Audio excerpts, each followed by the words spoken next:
भगत बच्छल प्रभु कृपा निधाना। और जैसे ही चारों घाट पर चारों वक्ता सावधान होते हैं, उसी समय सभी अपनी दृष्टिकोण में निरूपण किया तो भगवान प्रकट होते हैं कि नील सरोरुह नील मणि नील नीर धर श्याम। कैसे भगवान? लाज ही तन शोभा निरखी कोटि कोटि सत काम। चारों वक्ता वंदन करते हैं कि भगवान नील कमल के समान कोमल है, नील मणि के समान कठोर है और नीले नीले बादलों के समान कृपा की बरसात किया करते हैं।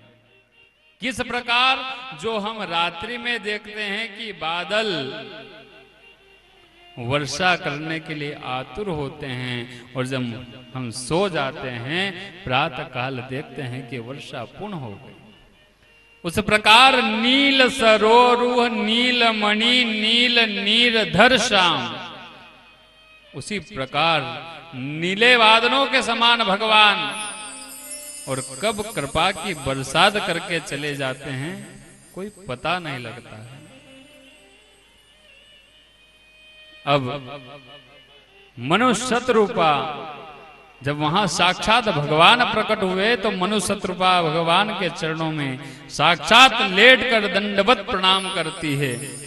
भगवान ने उठाया और मनोराज से कहते हैं कि महाराज वरदान मांगिए। अब बहुत कठोर साधनाएं कर ली है आपने, अब आज आपका समय मांगने का है, मांगो वरदान मांगो।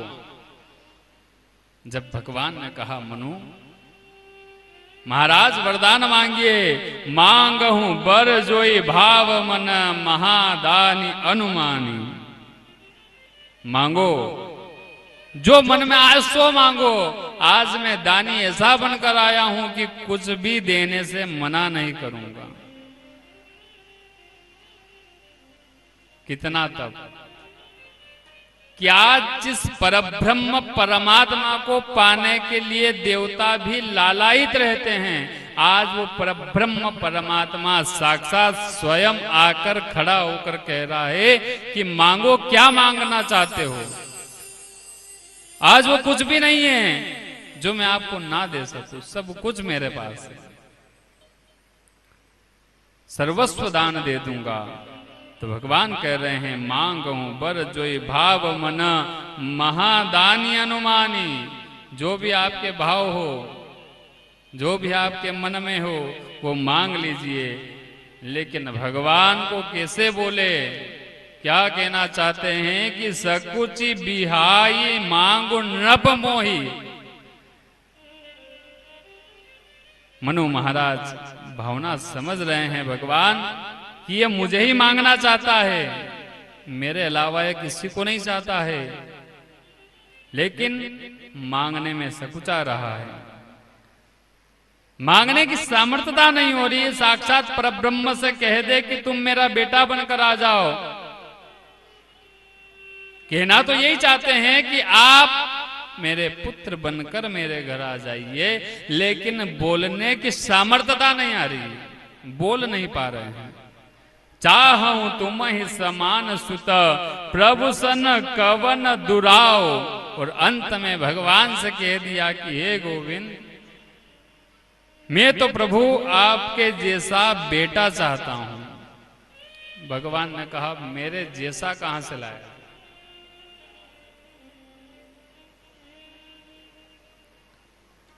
अब आप कह दो कि महाराज आपके जैसा वक्ता है को चाहिए, तो जैसा नहीं आ सकता है, जैसा तो यही है। अब वहां कहा कि मांगहूं चाहूं तुम ही समान सुत, मैं आपके समान ही पुत्र चाहता हूं। मानो समान नहीं, मैं आपको ही पुत्र बनाना चाहता हूं। जब इतनी बात सुनी भगवान बड़े प्रसन्न हुए। सकुचि बिहाई मांगो नृप मोहि। और तब मांगा कि नृप तव तनय होब में आई। भगवान कहते हैं चिंता मत करो, हम आपके पुत्र बनकर अवश्य आएंगे। जे बरुनाथ चतुर नृप मांगा सोई कृपाल मोहि अति प्रिय लागा। शत्रुपा जी से कहा कि मांगो, आप कुछ मांगना चाहती हो?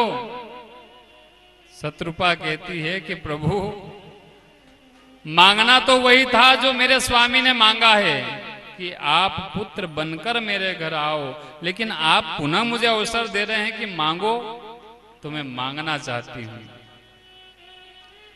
कि आप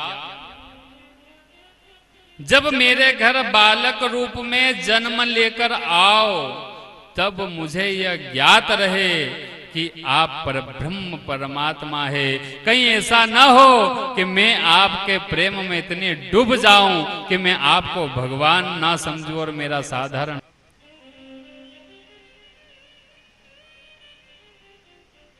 जब जंगल में कपटी मुनि सामने पहुंचे, कोई नहीं था, अंधेरी रात थी, और मुनि ने वरदान मांगो तब प्रताप भानु क्या कहते हैं कि जरा मरण दुख रहित तनु समर जीते जनि को, एक छत्र रिपुहीन मही राज कलप सत को।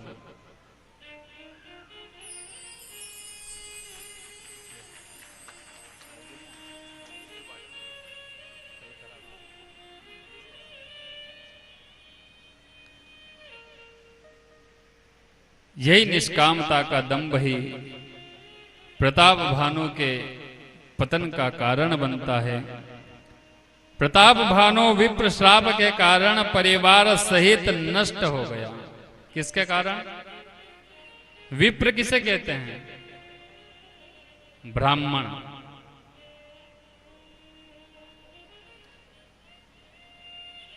एक सुंदर छोटा सा भाव हम आपको बताते हैं कि यदि आपसे, यह कथा हमें सिखा रही है कि यदि आपसे कुछ अच्छा काम नहीं हो सकता है तो जो अच्छा काम कर रहा है उसको रोकना नहीं चाहिए। कई घर के व्यक्ति चाहते हैं कि मैं भी भगवान की सेवा करूं, मैं भी दान पुण्य करूं, मैं भी संत की ब्राह्मण की सेवा करूं, मैं भी अपने बहन बेटियों के लिए कुछ दान निकाल सकूं। लेकिन घर में कुछ ऐसे ही राक्षस होते हैं जिनके कारण वो माँ बहुत सोचती तो है लेकिन बोल नहीं पाती है। क्यों? क्योंकि पता है कि यदि मुंह खोल दिया तो ये इतनी सी बात 1 महीने तक रोटी खाने तक की भी छोटी सी बात, पर 1 माह तक रोटी के अन्न का दर्शन भी नहीं होगा। तो ऐसा क्यों? कोई गलत कर्म तो नहीं कर रहे हैं। और साथ ब्राह्मण पुत्र, ब्राह्मण बालक, जो आज हम यह वेशभूषा धारण करके जो बैठे हैं सब, ये ऐसे ही नहीं पहनी गई है। इसके लिए बहुत तप, बहुत त्याग करना पड़ता है। जो छोटी सी बाल्य अवस्था होती है ना, जब बच्चे खेलते हैं उस समय हमारे घर वाले हमको आश्रम भेज दिया करते हैं, जाओ। और आश्रम कैसे? मानो भगवान राम जी को 14 वर्ष का वनवास हुआ था, पर उस वनवास में उनको बहुत भक्त मिले, गुरु साथ थे, सब कुछ हुआ। लेकिन हमारा जो वनवास होता है वहाँ हमारे गुरु होते हैं, हमारे गुरु भाई होते हैं, उसके अलावा कुछ नहीं। क्या संसार, कौन अपना कौन पराया, कुछ नहीं दिखता है साहब। वहां तो बस एकांत, चारों ओर देखो घना जंगल है, विद्या अध्ययन करना है।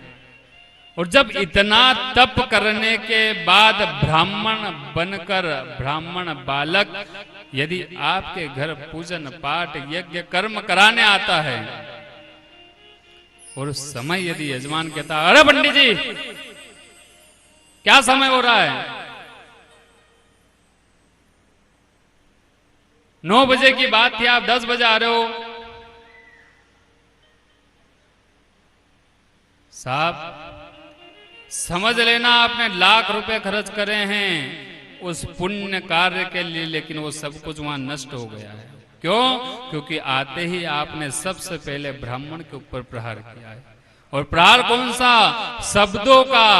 अस्त्र शस्त्र से मारा जाए तो वो ऊपर लगती है, लेकिन जो शब्द से मारते हैं ना, सम्मान है साहब उनका भी, ठीक है, सब अपने अपने, आप उसको अन्यथा मत लीजिए। सोचिए कि यदि लेट हुए हैं, समय के बाद आए हैं, तो उस परमात्मा की इच्छा होगी, इसमें मेरा कुछ स्वार्थ छुपा होगा कि परमात्मा मेरे ऊपर कृपा करना चाहते थे। हो यही वो जो राम रुचि रखा। परमात्मा को यही चाहती कि यह कर्म 9 बजे नहीं 10 बजे होना चाहिए।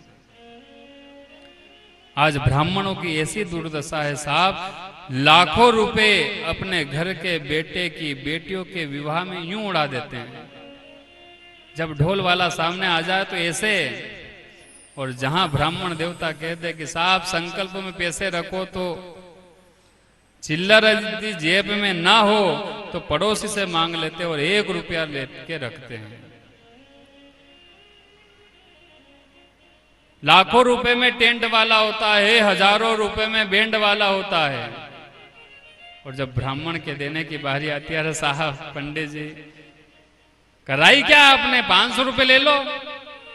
धिक्कार है साहब आपका इस लाखों अरबों रुपए की, खरबों रुपए की शादी को करना।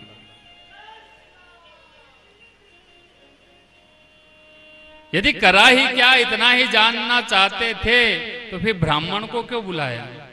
आप स्वयं ही वेद मंत्र पढ़ लेते, अपनी बेटी का विवाह कर देते।